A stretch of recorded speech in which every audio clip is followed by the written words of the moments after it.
du coup, j'ai beaucoup de mal. Le simple fait, par exemple, que tu fasses la blague, ah oui, passer au 2D, la 3D, etc. Il n'est pas animé, il est en 3D avec un toon shader au-dessus, qui met des lignes, qui lui fait des yeux, qui lui fait machin, etc. Et le truc, c'est que tu le vois à 200% pour absolument tout le film, qu'il est animé en image de synthèse, et qu'ensuite, il y a un filtre pour qu'il ait l'air d'être un cartoon, quoi.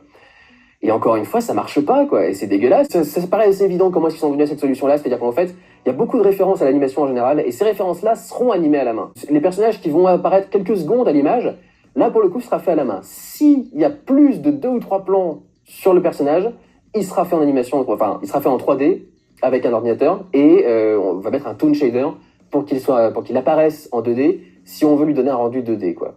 C'est pareil pour le méchant du truc, par exemple, qui pareil est un personnage qui est entièrement en 3D avec Toon Shader au-dessus parce qu'il est là les 3 quarts du temps dans le truc, quoi. Donc en fait, tu vois que c'est juste une question de budget, mais quand c'est le sujet du film, c'est un peu pas ouf, quoi. La blague fait un petit peu... elle est gênante, quoi. Elle est un peu gênante, toute la blague autour de méchant.